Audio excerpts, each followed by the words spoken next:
오늘 읽은 본문에는 하나님의 사랑이 잘 나타나 있습니다. 변함없는 하나님의 사랑.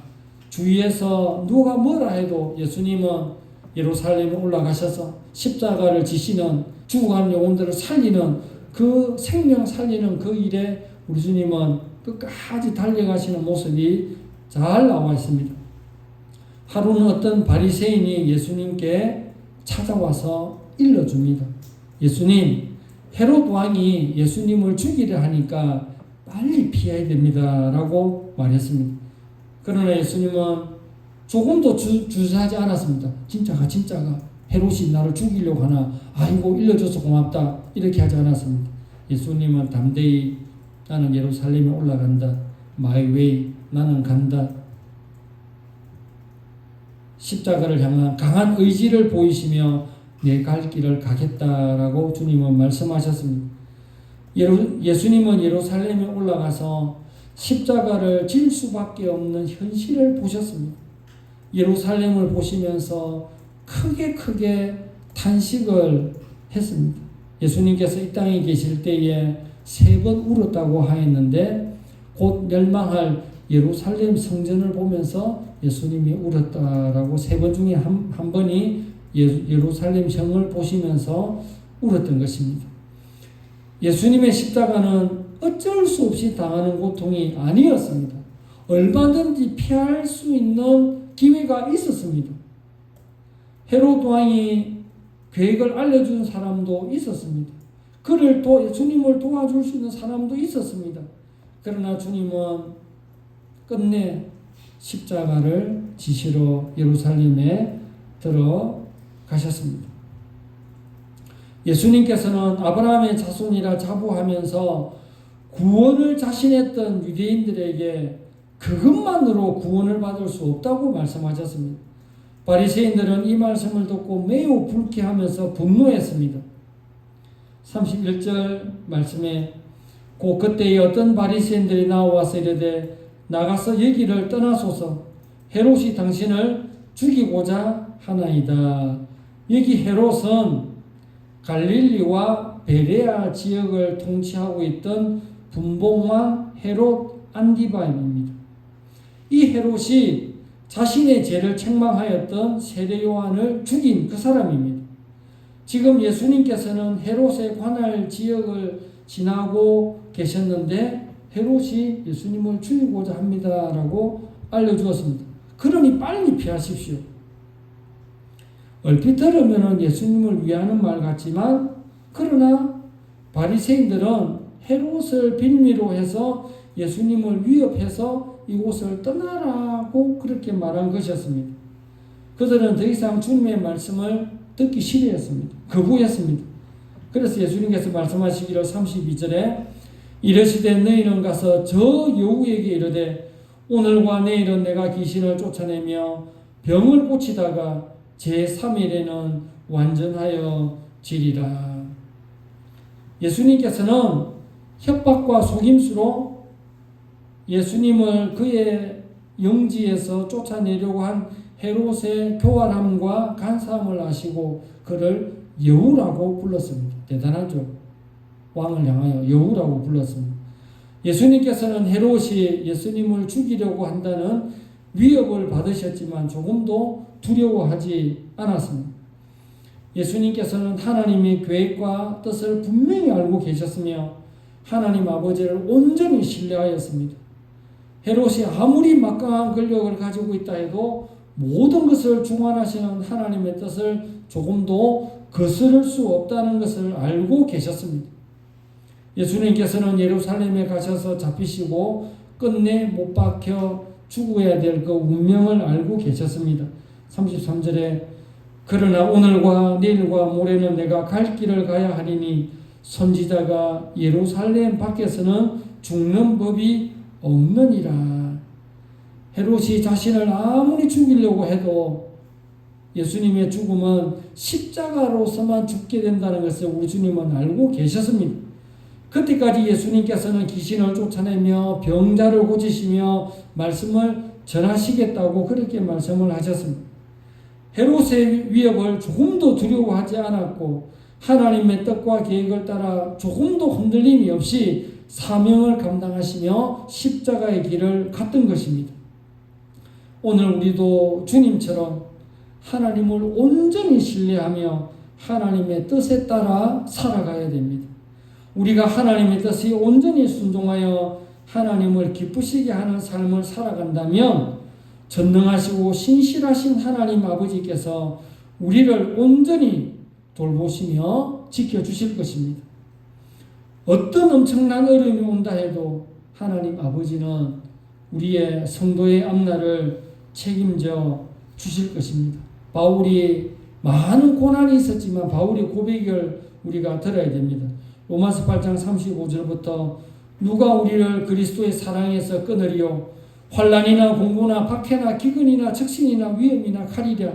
기록된 바 우리가 종일 주를 위하여 죽임을 당하게 되며 도살당할 양같이 여김을 받았나이다 함과 같으니라. 그러나 이 모든 일에 우리를 사랑하시는 이로 말미암아 우리가 넉넉히 이기느니라.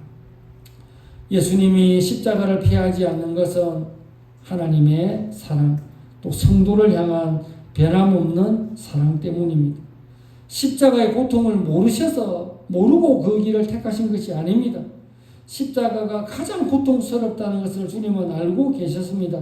알고 계셨지만 그러나 이것이 하나님의 뜻이라면 십자가를 기쁨으로 지겠다라는 그 마음으로 우리 주님은 십자가를 지셨습니다.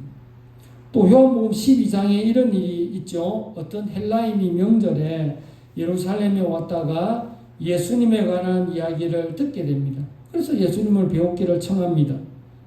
예수님 좀 만나고 싶습니다 라고 할 때에 예수님께서 그 헬라인들에게 뭐라고 말씀하시냐면 요한복음 12장 23절 24절에 인자가 영광을 얻을 때가 왔도다. 내가 진실로 진실로 너희에게 이르노니 한 알의 밀이 땅에 떨어져 죽지 아니하면 한 알 그대로 있고 죽으면 많은 열매를 맺느니라. 헬라인들은 예수님께서 십자가의 죽음을 면하라라고 알려드렸지만 예수님께서는 그냥 그 길을 가야 된다고, 헬라인들은 헬라 지역으로 피하자고 하였지만 예수님께서는 예루살렘으로 가야 된다라고 그렇게 말씀을 하셨습니다. 십자가를 피하라고 권하는 바리새인들에게 그렇게 말씀을 합니다. 32절 끝에 선지자가 오늘과 내일은 내가 귀신을 쫓아내며 병을 고치다가 제3일에는 완전하여 지리라. 이 완전하여 지리라 이 말이 부활의 예고입니다. 완전히 이루리라 이 말입니다. 십자가에 죽지만 죽음으로 끝이 나는 것이 아니고 오늘과 내일 모레 3일째 완전하여진다. 3일 만에 다시 부활한다는 것을 구원의 완성을 알려주었던 것입니다. 그래서 십자가를 향해 의연히 가시겠다고 그렇게 말씀을 하신 것입니다. 예수님은 정치적인 메시아, 많은 사람들이 이끄는 정치적인 메시아, 그리고 경제적인 메시아, 그들의 가난함을 해결할 수 있는 신비적인 메시아, 병자를 고쳐주는, 이것은 메시아임을 나타내는 것이지 그게 목적이 아니었습니다. 유대를 로마에서 해방시키고 먹을 것을 다 갖다 주고 병자를 다 고치는 그 메시아의 사역이었지만 그것이 주된 사역은 아니었다는 것입니다. 예수님의 주된 사역은 예수님께서 이 땅에 인간의 몸을 입고 오셔서 죄인을 위해서 십자가상에 죽어주시고 그 십자가를 지시고 죽음 이후에 3일 만에 다시 살아나셔서 구원을 완성시키시는 그 일에 있어서 우리 주님은 그 일을 최고로 치셨던 것입니다. 예수님께서는 예루살렘에 가셔서 십자가의 죽음을 당하시기 전까지 어떤 위협과 반대가 있더라도 하나님 나라와 구원의 복음을 선포하실 것을 확고하게 말씀을 하셨습니다. 예수님께서는 곧 예루살렘에 도착하시게 될 것이며 거기에서 고난이 기다리고 있고 십자가와 죽음이 기다리고 있습니다. 예수님께서 십자가의 죽음을 앞두고 예루살렘을 생각하니까 마음이 너무 아팠습니다. 34절에 예루살렘아 예루살렘아 선지자들을 죽이고 내게 파송된 자들을 돌로 치는 자여 암탉이 제 새끼를 날개 아래에 모음같이 내가 너희의 자녀를 모으려 한 일이 몇 번이냐 그러나 너희가 원하지 아니하였도다. 이 말이 무슨 말이냐면 선지자들을 죽이고 파송된 자들을 돌로 치는 자여 하나님께서는 구약 성경에 많은 선지자들을 보냈습니다. 유대인들이 죄에서 돌아오게 하기 위해서 계속 선지자들을 보냈습니다. 근데 그 선지자들을 돌로 치고 죽이고 했거든요. 그래서 안 되겠다 싶어서 하나님께서는 이제는 마지막으로 하나님의 아들 예수님을 이 땅에 보낸 것입니다. 예수님을 이 땅에 보내면 이제는 그들이 예수님을 알아보지 않겠는가. 그러나 몇몇 사람만 예수님을 알아봤지만 그 당시 종교 지도자들과 로마 당국은 예수님을 알아보지 못했습니다. 그냥 나사렛 이단의 괴수라고 생각을 했습니다. 그래서 예수님을 십자가에 죽게 했던 것입니다. 암탉이 병아리를 날개 아래에 모음같이 우리를 얼마만큼 사랑하시는지 닭이 병아리를 부화시키기 위해서 정성을 다해서 노력한 것처럼 하나님은 아들 예수님을 이 땅에 보내서 하나님의 택한 그 영혼들을 끝까지 찾아내시고 사랑을 주신다는 것을 그렇게 알고 있겠습니다. 우리는 얼마나 하나님으로부터 큰 사랑을 받았는지 우리가 알아야 됩니다. 받은 사랑만큼 우리가 하나님을 더 사랑하게 되어 있는데 하나님께서 우리를 얼마나 사랑했는지 이사야 49장 15절에 이런 말이 있습니다. 여인이 어찌 젖먹는 자식을 잊겠으며 자기 태에서 난 아들을 긍휼히 여기지 않겠느냐. 그들은 혹시 잊을지라도 나는 너희를 잊지 아니할 것이라.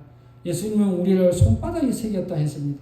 사람이 제일 많은 보는 곳이 손바닥 아닙니까? 또 무엇을 쓰고 보고 잊어버리더라도 잊어버리지 않기 위해서 우리를 손바닥에 새겨서 계속 쳐다보시는 것이 우리 하나님의 사랑이라는 겁니다.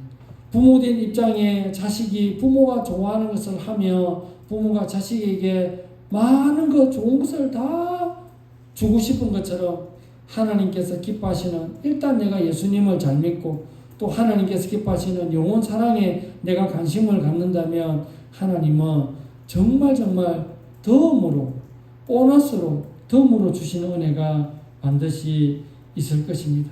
말씀의 결론입니다. 우리 주님은 십자가를 안 질 수 있는 능력도 있었고 피할 방법도 있었고 예수님을 십자가에서 빼내주려고 도와줄 사람도 많이 있었습니다. 그러나 우리를 사랑해서 또 하나님을 사랑해서 하나님의 한 손은 주님의 십자가에서 한 손은 하나님의 손을 잡고 한 손에는 인간의 손을 잡고 이 두 손을 연결시켜주는 화해시켜주는 화목제물로 예수님은 이 땅에서 돌아가셨던 것입니다.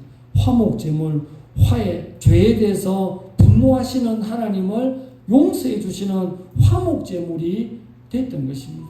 그래서 우리도 그 사랑을 받았기 때문에 주님 오시는 그날까지 다시금 우리가 그 사랑을 돌려주는 그런 사랑의 빚진 자의 삶을 살아가시기를 주님의 이름으로 축원합니다.